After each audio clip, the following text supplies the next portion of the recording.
Ganda ng waiting area namin, no? Sarap ng ano, araw. Sana ganito lang lagi. Hey. It's a very nice place. Hindi mo na kailangan magbayad. Libre lang yan, waiting area na yan. Ang lalim ano. Ayan si Lapoja, nasa likuran lang namin. Hi guys, welcome to my vlog. Welcome to my vlog, guys. Umakit na naman pa ako. Sasayaw-sayaw pa kasi. Layo na ng pere, oh. 30 minutes. Siguro mga 30 minutes lang to galing doon sa mainland. Ayun na, nabangat na naman. Lakad ng malayo, napasayaw pa.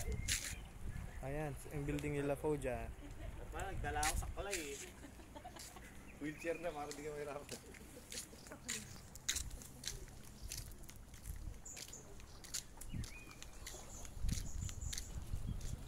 Waiting area.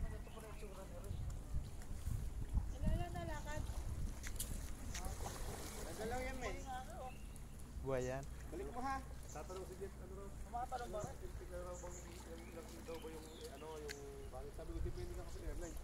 Depende sa dala mo. Ganun yung ano nyo. Eh, hindi ko alam nga kung ano yung airlines nyo. Tapos ano raw ba yung ganito. Hindi ko pala pala idea, di ba? Barko nga sila, barko. Oo. Oo, naiinip na yun. Ano sa'yo nasa si Jet eh?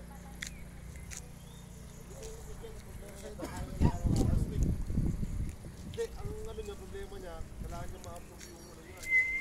360 view, ang ganda.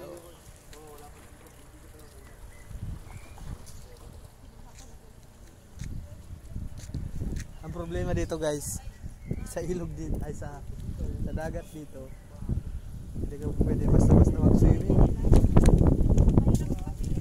Daming sea urchin, guys. May tayom, yung ano nila, mga bato-bato. Daming sea urchin.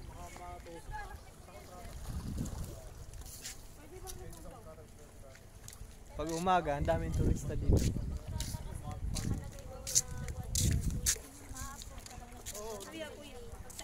Sige, te. Ganda ng waiting area namin, oh. Yun, oh. Libre lang yan, hindi yan babayaran. Yung waiting area natin. Tako, ang ganda ng view. Ang ganda dito, guys, kasi yung lugar na to puro mostly katoliko. May simbahan, dalawang simbahan nga. Isa dyan, isa doon sa kabila ng bundok.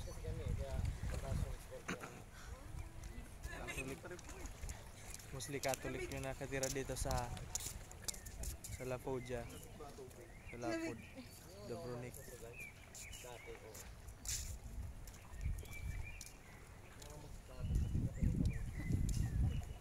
Ayun, may dalawang turista.